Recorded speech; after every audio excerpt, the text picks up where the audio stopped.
Hi, 4th and 7th period. Okay, yesterday,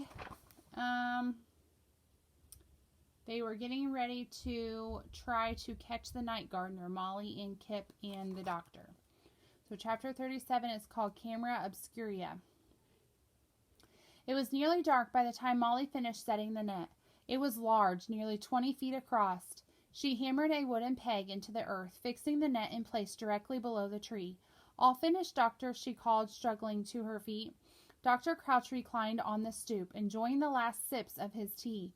While he made no secret of his doubts regarding Molly's story, he nevertheless seemed to have thrown himself into the experiment with commendable spirit. He had spent the whole of the afternoon collecting supplies in the village and now looked completely different from the genteel physician who had attended Mistress Windsor's bedside. His girth was hidden behind a leather apron similar to what a butcher might wear. Hanging from his shoulders was a jumble of fishing rods, bear traps, sketchbooks, telescopes, and a few things the purpose of which Molly couldn't begin to fathom. On his head was a hat with a sort of lantern attached, as well as a pair of goggles with thick black lenses. I shall be the judge of that. The man set his tea down and pulled himself upright. He walked to the net, which Molly and Kip had secured with wooden pegs placed at regular intervals around the edges. Excellent work, and those extra holes are a clever touch. Molly exchanged a look with her brother. They had decided not to tell him what the holes really were, for fear of frightening him.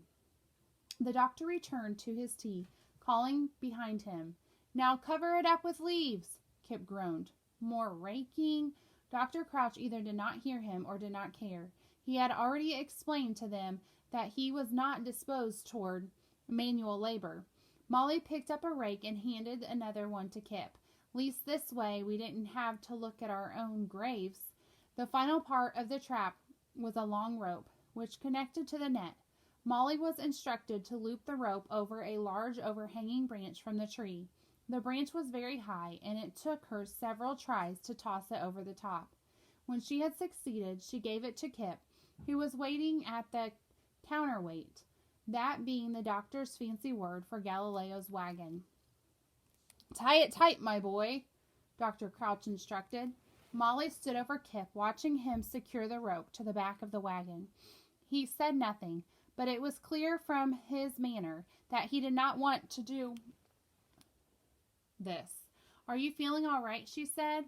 Why wouldn't I be? He said, his voice sharp. In recent days, Kip had been quieter and slower to smile. It felt like every question that came from his mouth was some sort of test that she was disdained to fail. Every so often, she noticed him massaging his hip of his bad leg, a strained look on his face. Molly supposed that he had always felt pain, but only recently was he letting it show. Kip clenched the knot tight and hopped past Molly.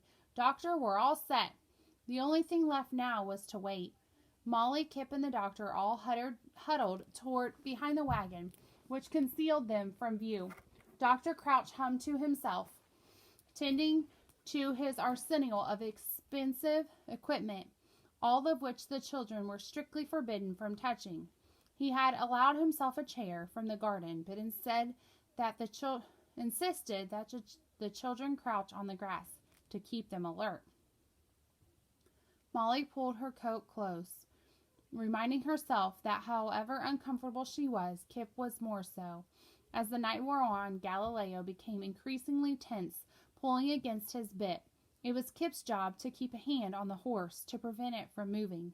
Gal's mighty keen to get away from the tree, he said, struggling with the reins. Maybe we should let him. Even in the darkness, Dr. Crouch's irritation was clear. Perhaps we should leave the plan-making to more evolved minds, My brother didn't mean nothing, sir, Molly said. We're grateful for what you're doing. As well you should be, Crouch said, sounding a bit hurt. It is no ordinary doctor who would condescend to test your hypothesis. Lucky for you, I am far from ordinary. You can say that twice, Kip muttered. Even in the cold, Molly felt a hot flush of irritation. Why was Kip so negative about everything? Why couldn't he just trust her? But then, what reason had she given him to trust her? Doctor, she said sweetly, perhaps you can tell us a bit more about your plan. I'm sure it's a thing of brilliance. I wouldn't go that far, child. He gave a laugh that was probably meant to communicate humility. According to your own reports, the creature appears near this tree each night, from which I can only conclude that it is some sort of burrowing mammal, perhaps a weasel or a badger. If he really thinks that's a weasel or a badger, I think he's going to be pretty surprised, It was an awfully big badger, Kip said. Molly gave him an elbow to the ribs and a look to match. Crouch seemed not to hear him. When the creature appears, if the creature appears, I shall give the sign for you two to start the horse running. He will pull the rope and our trap will be sprung, at which time I shall run forward and capture the creature.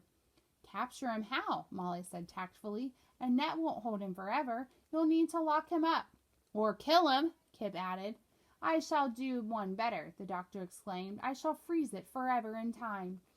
He gestured proudly to a device perched atop a tripod. It looked like a pair of billows attached to a bread box, wearing a cape. A variety of straps and cords dangled from the back, one of which seemed to contain a button. Molly studied the strange apparatus. What is that thing? The man chuckled. This thing is a camera obscura. I had planned to document some local fauna, but you've potentially led me to something far more promising. He excitedly removed something that looked like a dustpan from his bag, which he affixed to the top of the box, and filled with some white powder. This is a magnesium flash. I ordered it from France just last month. When I pull the lever on this handle, he showed her a small trigger.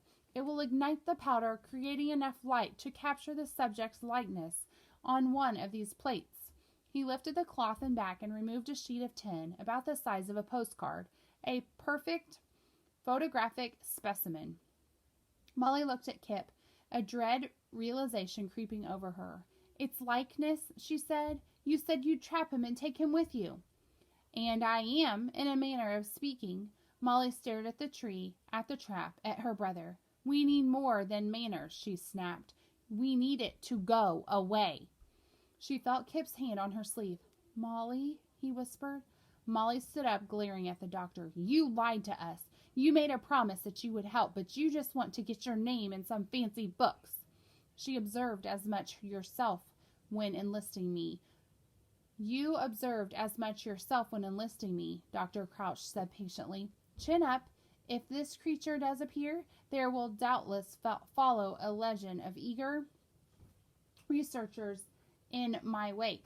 Surely one of them will manage to help you. Molly, Kip repeated louder. We need help now, she shouted. Dr. Crouch stood. Don't let's get hysterical. Perhaps I should prescribe you something. Molly!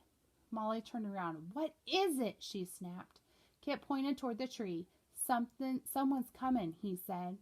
Molly and Dr. Crouch both ducked down, peering around the side of the wagon. The spirit's very tall, cloaked all in black, she whispered.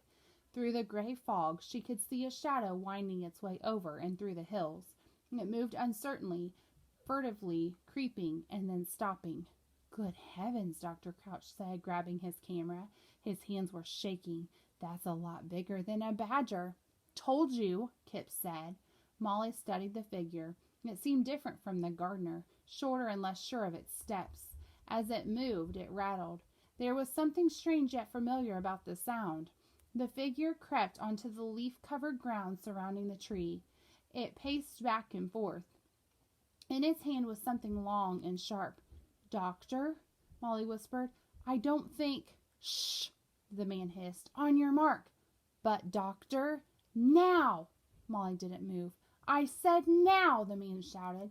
He pushed past her and struck Galileo's backside with the broad of his hand. The horse reared up and sprinted off, pulling the wagon and the rope with it. Molly heard a shriek of surprise as the net swept up from the ground, catching its prey in the air. There came a blinding flash of light. Molly fell back as sparks spewed from the doctor's camera and instantly turned to smoke. She covered her mouth, coughing, feeling her way through the cloud. "I've got you," she said to Kip, who had been knocked over in the confusion. Dr. Crouch was already at the net, hopping from side to side like a lucky prospector. "I've done it," he shouted. "I've done it." Molly blinked, her eyes still adjusting.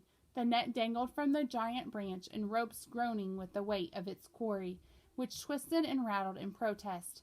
Crouch held his camera in front of him like a weapon. "Back, beast!" The net slowly turned around and Molly saw a weathered face, crowned with white hair, and two friendish eyes.